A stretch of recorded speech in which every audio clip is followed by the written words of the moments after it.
Welcome back to another episode of Cooking with Gabe. My name's Gabe and today I'll be cooking. You know that time when you come home and you're exhausted and you want something that's good and not like a microwave piece of garbage or something that's fast food?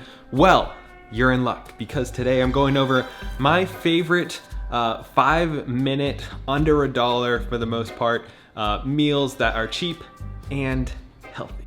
So this one is cheese Foldovers. I don't know what they're called. Very basic, very quick. Need some of these.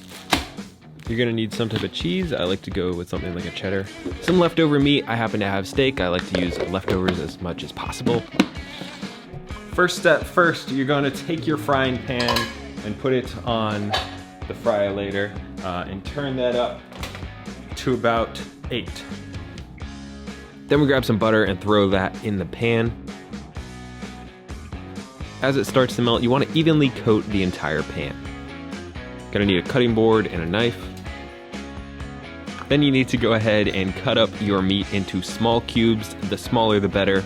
Apparently this knife is completely worthless, and my other knife is not a ton better, so I need to either sharpen these or get real knives that are sharp. Then you can grab 3 tortillas because that's how many fit in a pan.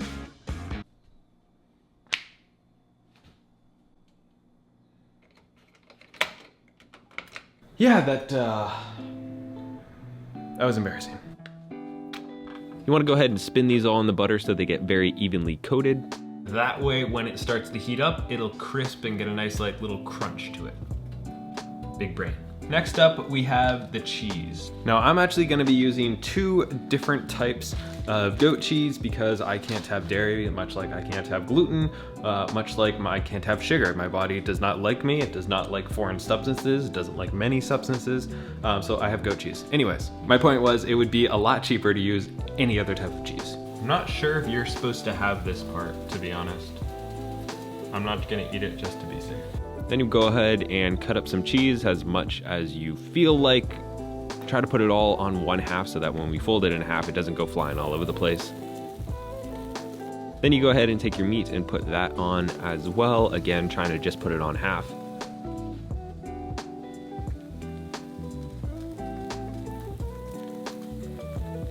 Then you take a fork and kind of just fold these in half and then just let it keep cooking. I like to try to get it to char a little bit because I like that burnt, crispy flavor. While that is cooking, and usually while I'm doing any meals, I try not to leave a mess. So I'm gonna clean all this up, should take about a minute. Once that's done, you might see that start to smoke or something like that. That generally means that it's done, so cleanup time.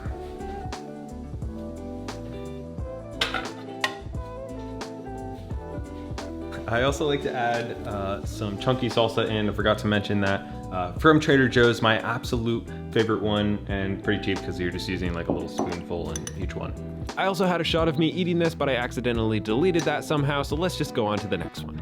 And now we're back, and it's a few days later, and we're going to go over an awesome, amazing white bean chili. I know what you're thinking, Gabe, it's chili. It's gonna take longer than 5 minutes. It probably will.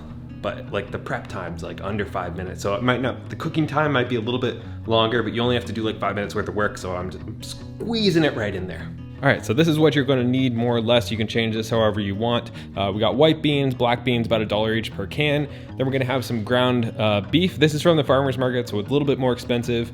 But if you just got it from the store, it'd probably be about $3 to $4 per pound. Also, don't mind my lights and my blankets over there. There was like so much echo in here that I brought in a bunch of blankets and put them on the floor, so don't mind that. Then we have some cumin if you like spice, which I don't like a ton, so I'm just putting in a little bit. Chili seasoning because we're making chili. Smoked paprika because it's the best thing ever. A little bit of garlic because of course.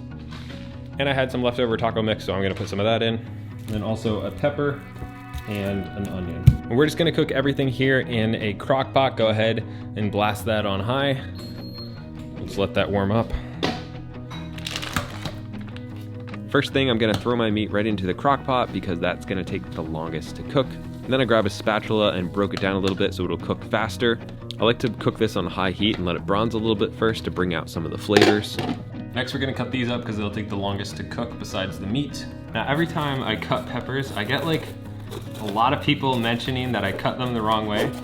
This is how I grew up cutting peppers, so if you have a problem with it, I know I'm doing it the wrong way, okay? It's the only way I know how to do it. I cut up my peppers and onions into little cubes because I don't like giant chunks of stuff in my chili, so I just kind of cut those up as small as seems reasonable. Then you can go ahead and take those over and put them right into the chili. Again, this is hard to do with one hand. So chili's usually not like a standalone thing, sometimes it is. I don't know, but I like to have it with rice or potatoes or bread or something like that, just to kind of cut down on the straight beanness of it all. And also why I make white bean chili instead of regular chili is because I can't really have tomatoes either, because it's one of those many things that my body doesn't like. So you don't want to like overspice it, but you also got to remember that you're going to be putting this on rice or potatoes or whatever you decide to put it on, so that's going to kill some of the flavor. So you want it to almost be a little bit too much, and it's really hard to overspice things. Sometimes you can do it with salt and stuff like that, but usually if you have some good decent spices, it'll make it taste really good as opposed to just being kind of bland and nah. Then a quick 1 minute cleanup while that's cooking. Go ahead and grab your beans. I like to use 3 different types just so there's some different textures throughout here. I especially like the big beans. Then drain them and throw them right into the crock pot. There's always that little bit that just sticks to the bottom no matter what you do. Don't worry. Go ahead and mix that up so that all the flavors can start mushing together. I happen to have a little bit of extra chicken stock that I wanted to empty to gain the room in the fridge. So I just went ahead and poured that in just for kind of some extra flavor. That's definitely optional though. Then I had some leftover rice, so I threw that into a bowl as the base.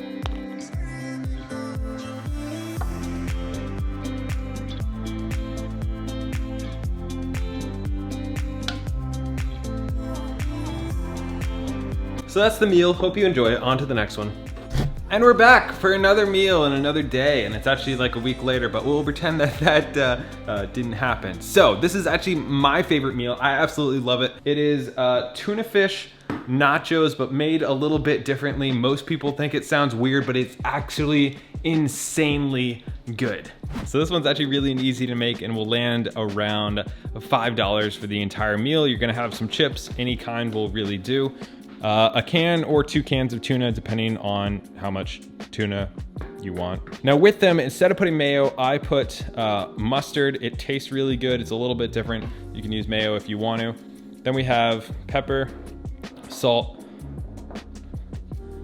smoked paprika, celery salt, and garlic. And then of course, whatever type of cheese you want. I'm using goat cheese again because that's all I can have, but any other type of cheese would probably be better. All right, to start off, you want to turn on the oven to about 400 degrees because I like my cheese nice and crispy. Then next, you're gonna grab a pan.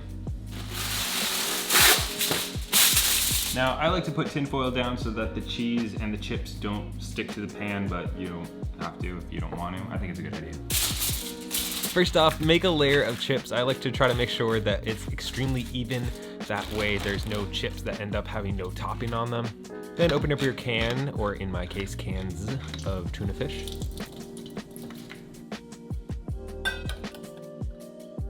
Go ahead and place them in a bowl with mustard or mayo, whatever your preference is, and start to mix that together. Then you can add all your spices, making sure that you taste it a couple times to make sure you have it right for your preferences.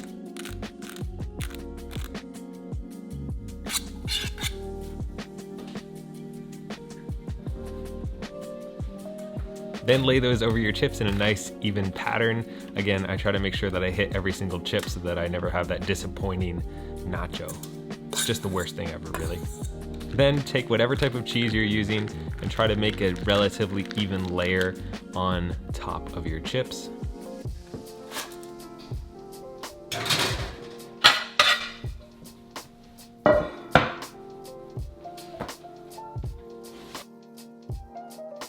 So this might be more than one person needs to eat, but this is what I'm having for dinner. So I don't know if you guys enjoyed this, drop a like, subscribe if the video does well. I don't know, maybe it'll become a cooking channel. I don't know.